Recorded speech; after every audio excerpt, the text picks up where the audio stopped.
Halo, halo, halo. Selamat datang kembali di channel United Identity, channelnya fans Manchester United yang selalu berpikir logis dan sistematis.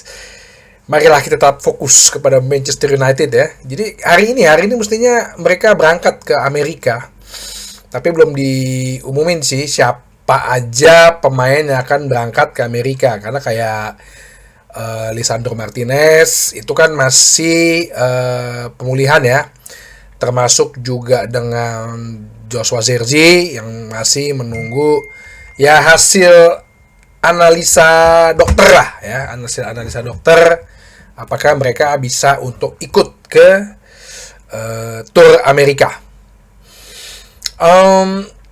Bryan Mbeumo akan memakai nomor 19. Terakhir itu nomor 19 tuh kayaknya Marcus Rashford ya. Marcus Rashford ninggalin nomor itu, terus dia pakai nomor 10 kan. Ini Bryan Mbeumo akan memakai nomor 19, nomor yang sama dia pakai di Brentford ya. Ya, kita doakan saja nomor ini bisa menjadi nomor keberuntungan buat Manchester United ya. Ya zaman Rashford pakai nomor 19 sih bagus gitu loh ya. Itu zaman-zaman dia masih muda kan. Waktu setelah terakhir tuh Zlatan ya yang pegang nomor itu ya, Zlatan Ibrahimovic. Jadi Lukaku nomor 9, Zlatan nomor 10. Kemudian baru pas setelah Zlatan pindah, Rashford pakai nomor 10 dan 19-nya ditinggalin. Masih berkutat juga masalah transfer ya, beberapa nama yang kemarin juga gue sebut, justru nama-nama yang para media sebut ternyata gue bener lagi hanya sebagai clickbait dan secara logis sistematis tidak mungkin gitu ke Manchester United. Contoh ya, Estupiñán kemarin gue bilang untuk apa ya lo beli lagi back kiri gitu loh, udah banyak back kiri, tiba-tiba dihubung-hubungkan ke Manchester United, nggak taunya apa, here we go ke AC Milan, berapa? Cuman 17 juta pon. Padahal beritanya kalau di Manchester United tuh, Manchester United interesting kepada Pevuvian, Estupiñán. Kenapa jadi susah tuh. Harga 40-50 juta pon. Mana? 17 juta pon tuh ke AC Milan.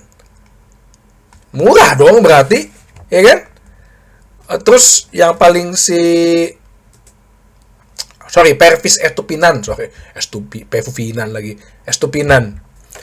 Terus kemarin Richard Rios, wah, digembar-gemborin, Richard Rios, harga 30 juta, sempat 80 juta pon kalau nggak salah. Hasilnya apa? Here we go tuh ke Benfica. Benfica loh, Liga Portugal, yang kata lo di luar 5 liga besar. Kan udah gue bilang, mana mungkin sih Manchester United mengincar Richard Rios. Lu dasar logis pemikiran apa gitu. Umur 25 tahun, tapi lu masih main di Liga Brazil. Kalau lu pemain bagus, ya kayak Casemiro, umur 20 tahun udah main di Real Madrid. Varane, umur 19 tahun udah main di Real Madrid. Gitu mikirnya.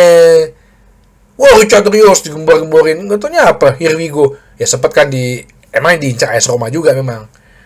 Itu betul. Ya kalau maksud gue untuk ukuran AS Roma ya wajar lah, tapi dengan harga yang 23 juta pun apa nggak sanggup kayaknya AS Roma untuk lebih. Akhirnya here we go ke Benfica. Kan? Sekali lagi United Identity mengajak teman-teman berpikir logis sistematis ya. Segala berita jangan lo telan mentah-mentah, jangan lo langsung terpengaruh digembosin media. Fanbase, banyak banget tuh fanbase atau channel yang Richard Rios. Udah gue bilang nggak mungkin ya. Untuk urusan striker ya, beritanya sih masih simpang siur.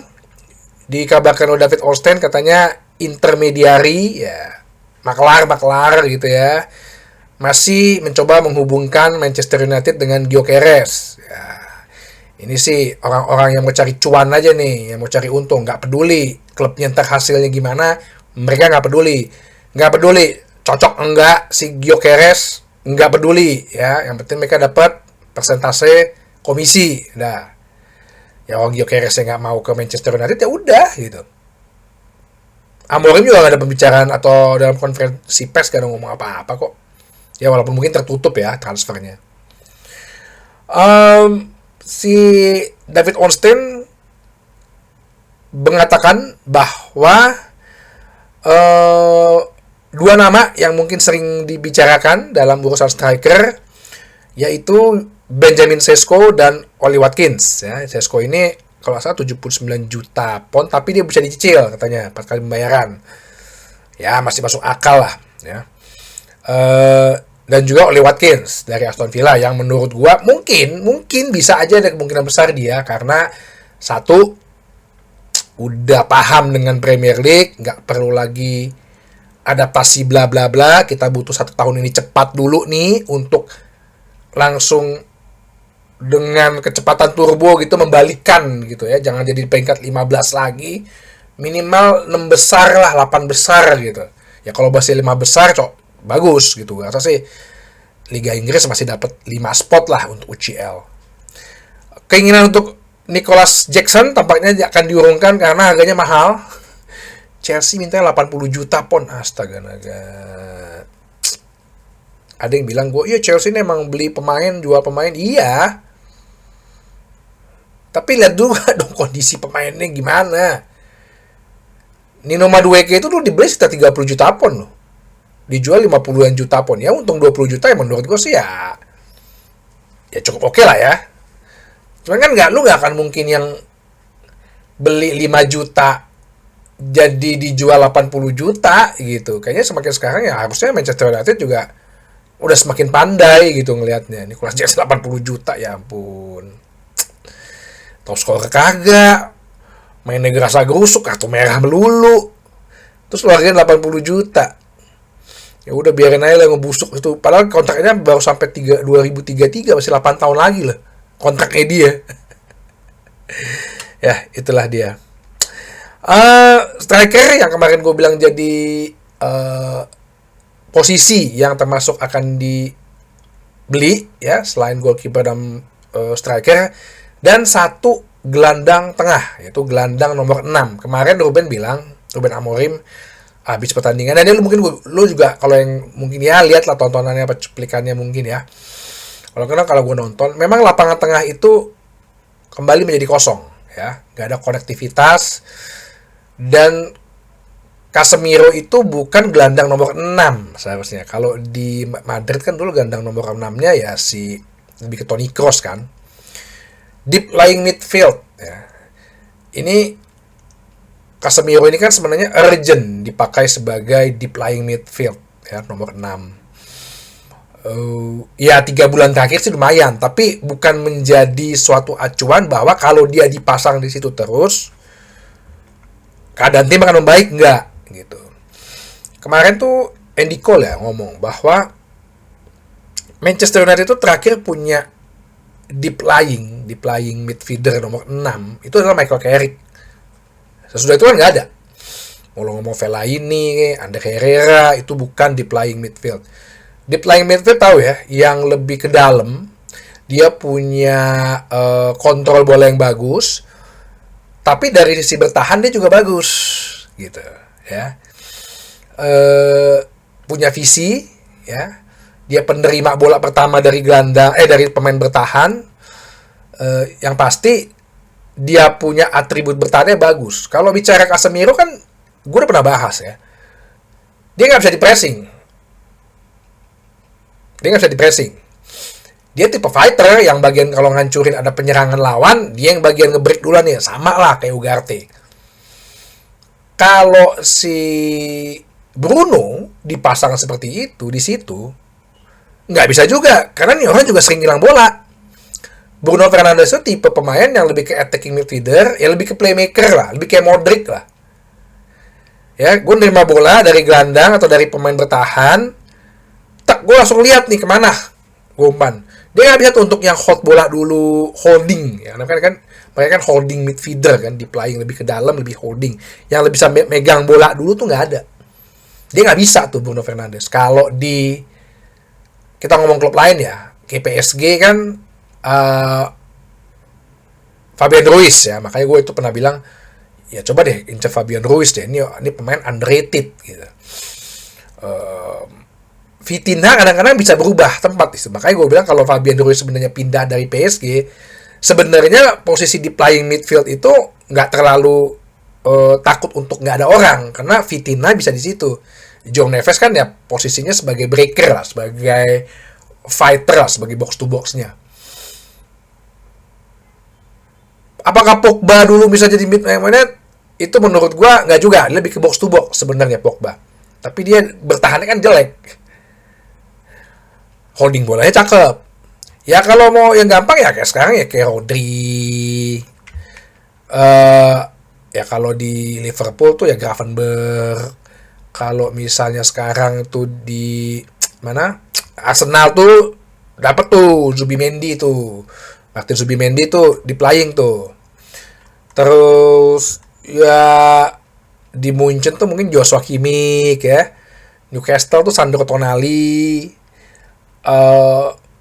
Madrid sih setelah ya Madrid masih ada Kroos sih. Sekarang sesudah Kroos sih Toni Kroos, si Tchouaméni sih ya. Cuman Tchouaméni kan masih suka error kadang-kadang. Kalau di tim lain mungkin ya kayak ya Ruben Neves di Portugal lah ya.